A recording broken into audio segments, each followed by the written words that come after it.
Centrafricaines, Centrafricains, mes chers compatriotes, la situation de notre pays, la République centrafricaine, nous interpelle tous, dignes, fils et filles de la République. Nous assistons aujourd'hui à une crise politico-militaire due à une coalition rebelle, le Séléka, qui est à la porte de la capitale centrafricaine Bangui, après les prises successives des villes de Birao, de Ndélé, de Kagabandoro, de Bria, de Bambari, de Sibut. Ils s'affrontent pour la prise de la ville de Damara, dernier bastion loyaliste avant la capitale. Permettez-moi ici de ne pas oublier l'assaut et l'occupation par la LRA de Joseph Kony l'Ougandais de nos régions de Mbomu et de Ombomu. La LRA qui pille, qui viole, qui tue et recrute de force nos enfants mineurs et adultes pour sa cause macabre, asservissant ainsi toute une population laissée à l'abandon. À l'heure où je vous parle, les représentations consulaires, les investisseurs étrangers et les internationaux plient bagages, plongeant le pays dans un blocage sans précédent. Ce départ nous rappelle, il y a quelques années de cela, la situation au Rwanda, au Congo et tout dernièrement en Côte d'Ivoire,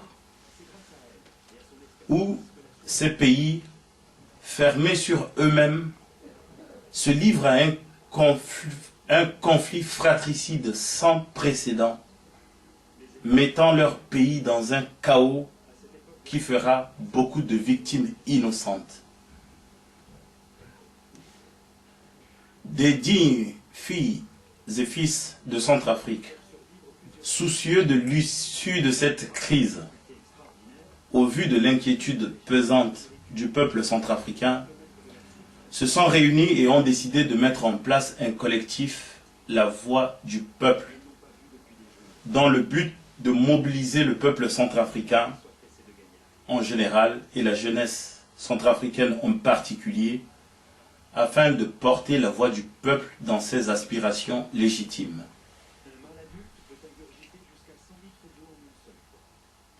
De provoquer une prise de conscience, de susciter des débats, des réflexions, des interrogations, afin de trouver une solution durable à cette crise qui se suive et malheureusement se ressemble.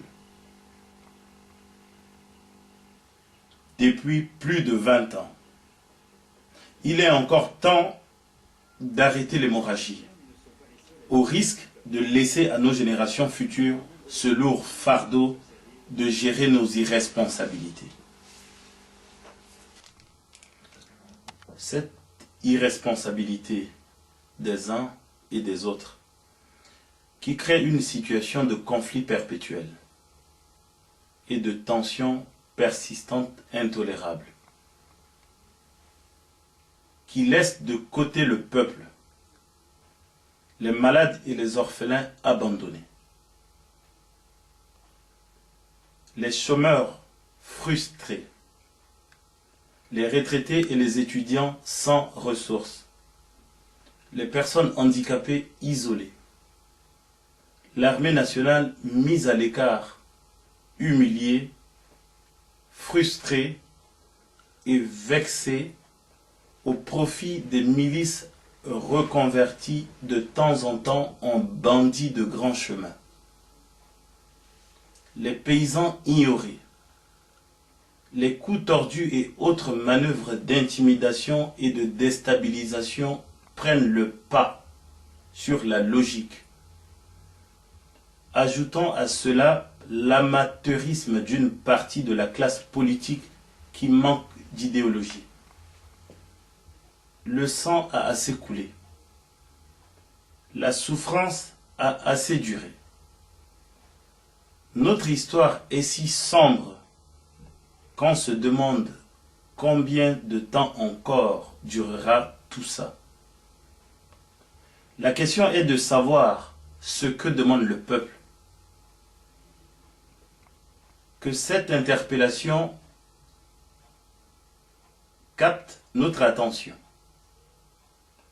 Car de nos jours, les hommes politiques en démocratie se livrent à un exercice qui est la profession du foi.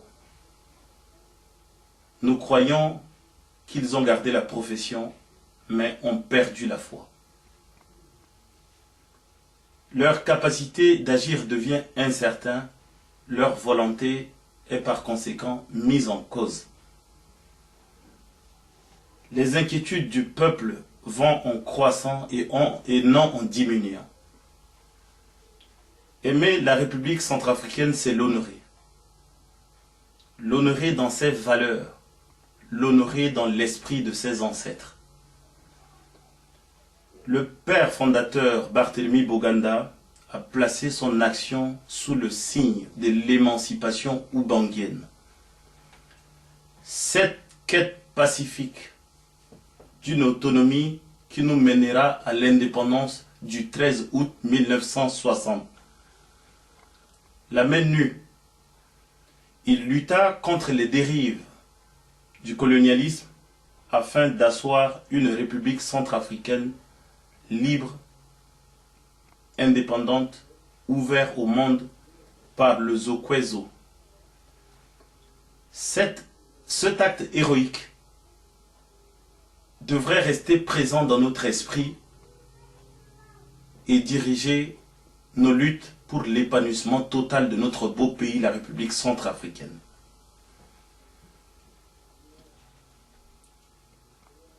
La mondialisation nous dicte des préceptes qui nous obligent à faire notre place dans le concert des nations, à relever les défis du XXIe siècle. L'enjeu aujourd'hui est politique, économique, écologique, géopolitique. Une autre orientation est possible. Une manière saine de faire la politique est possible. Une minute peut changer le monde. Et ces préceptes, disait Nelson Mandela. Demandons-nous au peuple centrafricain ce qu'on fera pour notre pays et non ce que le pays fera pour nous. Notre pays est confronté à un tournant décisif de son histoire. Cherchons les modalités de ce tournant pour réécrire ensemble une nouvelle page de l'histoire. Peuple centrafricain, l'heure n'est plus à la division.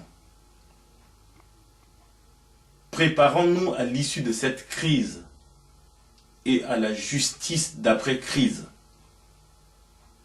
Agissons pour la démocratie et les droits de l'homme. Le chantier est vaste.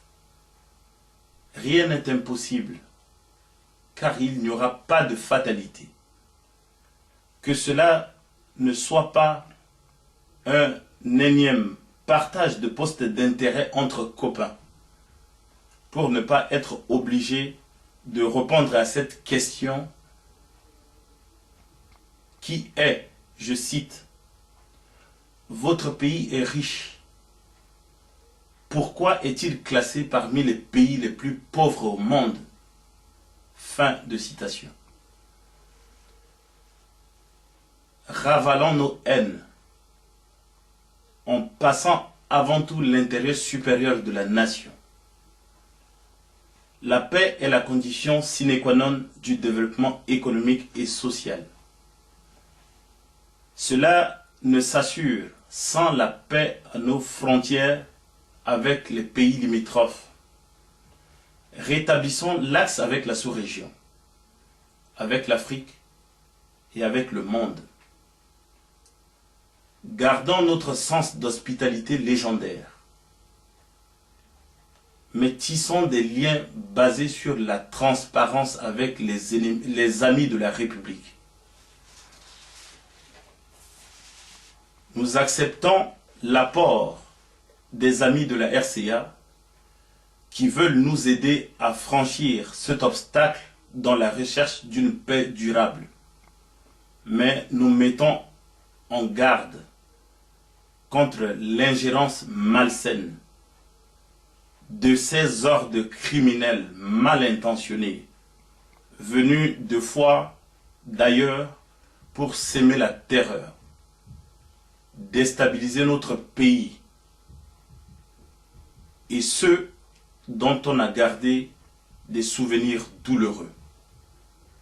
Nous serons vigilants, n'hésitant pas un seul instant à les traduire devant les tribunaux compétents le moment venu. Jeunesse centrafricaine, où que tu te trouves, quoi que tu fasses, agis à ta manière pour aider ton pays à s'en sortir. Agis pour réussir.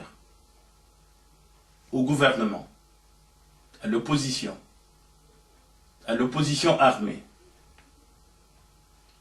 Nous vous disons que le monde vous regarde.